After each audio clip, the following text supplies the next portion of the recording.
Olá, sejam bem-vindos ao canal, a este perfil Science Rocks, que tem por objetivo falar de ciência de uma forma leve e descontraída. Eu sou Cristiane Bretas e hoje, como toda quarta-feira, nós temos mais um episódio da nossa série Universo de Medicamentos. E no vídeo de hoje nós vamos começar a discutir a farmacologia dos sistemas, começando pela farmacologia do sistema nervoso autônomo. Você sabe o que abrange o sistema nervoso autônomo? Você já ouviu falar de fármacos que podem modular as suas ações? Se você quer saber isso e muito mais, continue assistindo esse vídeo. As referências para a elaboração do mesmo se encontram aqui na sua descrição.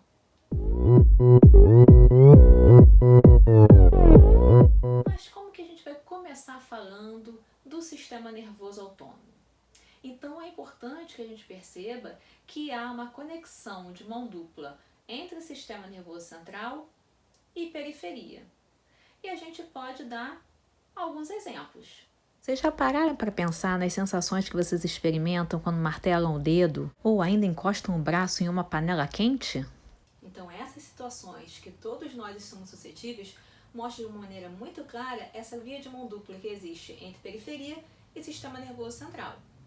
Então, encostar o braço na panela quente ou martelar o dedo é interpretado pelo cérebro como dor e, imediatamente, o que a gente experiencia em paralelo à dor? O nosso coração acelera, a gente começa a tremer, a gente começa a suar, fora o reflexo de interromper o estímulo aversivo. Então, a gente tem um fluxo de informações em ambos os sentidos e a unidade funcional do sistema nervoso que permite que tudo isso aconteça é o neurônio. No axônio dos neurônios existem canais de sódio operados por voltagem que permitem a propagação da informação através da propagação de um potencial de ação. Porém, esse potencial de ação não é capaz de pular de uma célula para outra. Então, essa linguagem de natureza elétrica dá espaço para uma linguagem de natureza química mediada por neurotransmissores. O sistema nervoso periférico sensorial é responsável pelo fluxo de informações da periferia para o sistema nervoso central, enquanto o sistema nervoso periférico motor é responsável pelo fluxo de informações do sistema nervoso central para a periferia. Porém, o sistema nervoso periférico motor é subdividido ainda em autonômico e somático. O sistema nervoso autônomo está associado a ações de controle involuntário, enquanto o sistema nervoso somático está associado ao controle de ações voluntárias.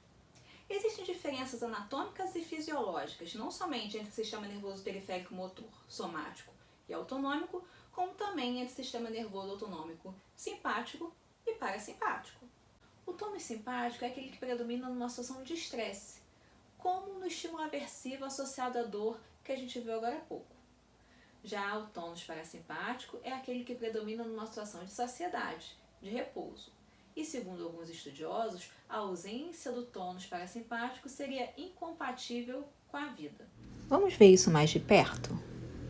O sistema nervoso central é formado pelo encéfalo e pela medula espinhal, que é a parte mais alongada do sistema nervoso central.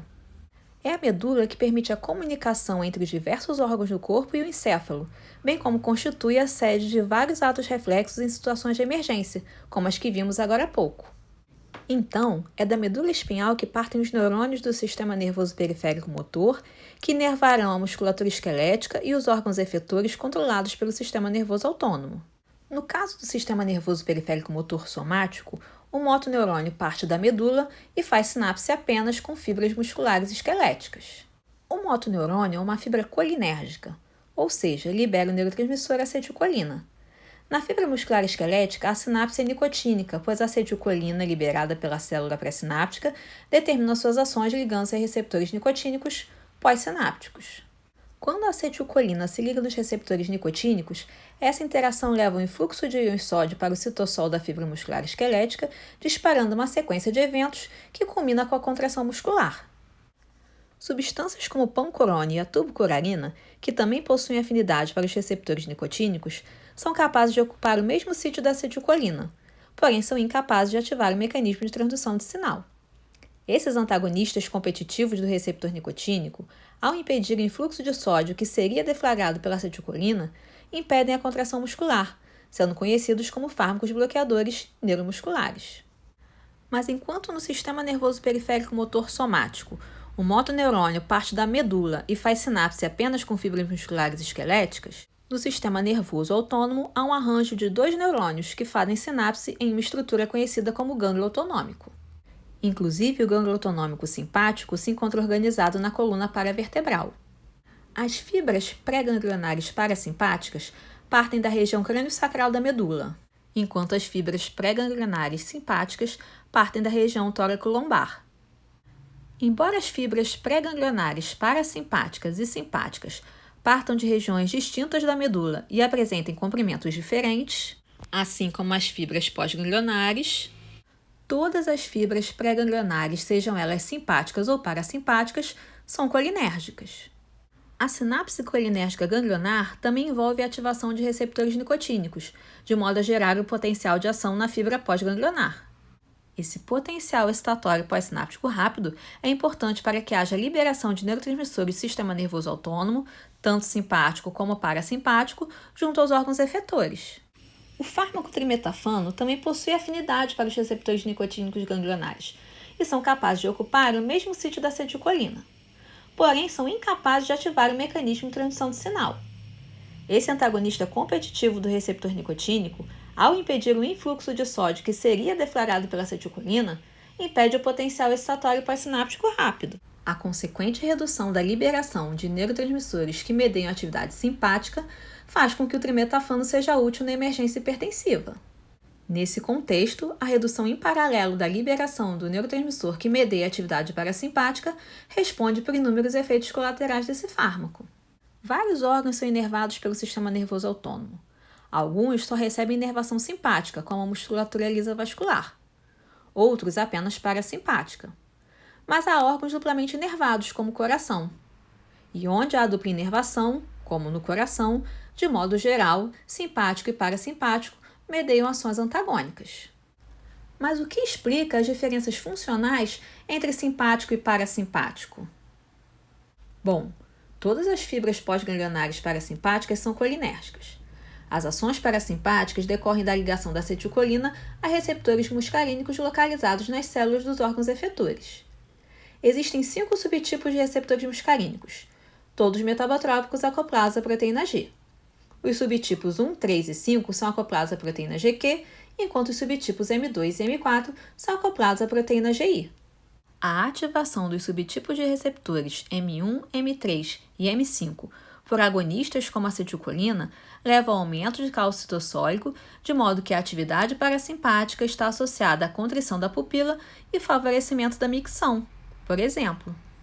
Já os subtipos de receptores M2 e M4 são acoplados à proteína GI. A ativação desses receptores por agonistas está associada à inibição da cascata de transdução de sinal dependente do segundo mensageiro AMP cíclico. Isso explica, por exemplo, a redução da frequência cardíaca mediante o aumento do tônus parasimpático. Fármacos agonistas muscarínicos, como a pilocarpina, são moléculas exógenas que possuem afinidade e eficácia frente aos subtipos de receptores muscarínicos, sendo capazes de imitar todas as ações parasimpáticas da acetilcolina. Por isso, são chamados de parasimpatomiméticos. Em contrapartida, fármacos como a atropina são parasimpatolíticos, pois apesar de terem afinidade pelos subtipos de receptores muscarínicos, não são capazes de ativar os mecanismos de transdução de sinal. Assim, reduzem os sítios de ligação disponíveis para a acetilcolina, reduzindo seus efeitos. Já os fármacos anticolinesterásicos, como a fisostirimina, são capazes de se ligar à enzima acetilcolinesterase, que constitui seu receptor farmacológico, e inibir a atividade dessa enzima.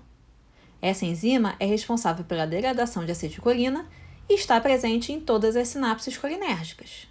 Com isso, os anticolinesterásicos favorecem as ações colinérgicas em sinapses muscarínicas e nicotínicas. Já no caso do sistema nervoso periférico motor autonômico simpático, 3 neurotransmissores são associados às suas ações. A acetilcolina é liberada pelas fibras pós-ganglionares simpáticas junto à glândula sudorípara, cujas células expressam receptores muscarínicos subtipo 3. A dopamina é liberada pelas fibras pós-ganglionares simpáticas junto aos leitos mesentéricos, coronarianos e renais, determinando suas ações nesses locais via receptores dopaminérgicos D2. Já a noradrenalina é liberada pela maior parte das fibras pós-ganglionares simpáticas junto aos órgãos efetores. A adrenalina é um hormônio secretado pela medula adrenal que também medeia as ações simpáticas. A adrenalina e noradrenalina são moléculas muito semelhantes, que assim como a dopamina, são derivadas do mesmo precursor, o aminoácido tirosina. Essas catecolaminas determinam suas ações mediante a ligação a receptores alfa e beta-adrenérgicos, todos metabotrópicos acoplados à proteína G. Porém, enquanto a adrenalina apresenta maior afinidade para receptores beta, a noradrenalina apresenta maior afinidade para receptores alfa. A ativação de receptores alfa-1 adrenérgicos, inclusive por agonistas exógenos como a fenilefrina, e a consequente elevação dos níveis citossólicos de cálcio está associado, por exemplo, à vasoconstrição. A ligação de agonistas a receptores beta-1 e beta-2 adrenérgicos, inclusive agonistas exógenos como a dobutamina, e a consequente elevação dos níveis citossólicos de AMP cíclico está associada, respectivamente, à taquicardia e à vasodilatação. Já a ativação de receptores beta-3 está associada à lipólise. Então, como de modo geral os agonistas noradrenérgicos favorecem ações do sistema nervoso simpático, eles podem ser denominados de simpatomiméticos. Portanto, moléculas sem eficácia intrínseca que se ligam aos receptores da adrenalina e da noradrenalina sem deflagrar a cascata de sinalização associada aos receptores, isto é, os antagonistas noradrenérgicos, podem ser denominados de simpatolíticos. Como exemplos de antagonistas noradrenérgicos, podemos citar a fenoxibenzamina e o propranolol, que bloqueiam, respectivamente, os receptores alfa e beta-adrenérgicos. Mas existem vários outros. De modo distinto dos ligantes de receptores muscarínicos, os ligantes de receptores noradrenérgicos apresentam seletividade para os subtipos de receptores. Cabe salientar que a ativação de autorreceptores alfa-2, localizados na célula pré-sináptica, seja pela noradrenalina ou outro agonista alfa-2 como a clonidina, diminui a liberação de noradrenalina na fenda sináptica, reduzindo suas ações. Então, esse tipo de agonista noradrenérgico está associado a um efeito simpatolítico, como os antagonistas que nós vimos agora há pouco, só que através de um mecanismo indireto. Esse efeito simpatolítico, por sua vez, pode ser coibido pela ioimbina, um antagonista de autorreceptores alfa-2. Portanto, existem inúmeras maneiras de modular farmacologicamente o sistema nervoso autônomo. Quer saber mais sobre os efeitos farmacológicos dos colinérgicos, anticolinérgicos, adrenérgicos e antiadrenérgicos, bem como seus usos clínicos e contraindicações? Então vocês não podem perder os próximos episódios dessa série, sempre às quartas-feiras. Bom, espero que vocês tenham gostado desse vídeo. Se vocês gostaram, salvem, curtam, compartilhem, sigam o perfil do Science Rocks no Instagram e no canal do YouTube. E se vocês tiverem alguma dúvida ou quiserem que a gente traga algum assunto em especial, deixa aqui embaixo nos comentários. Obrigada e até a próxima!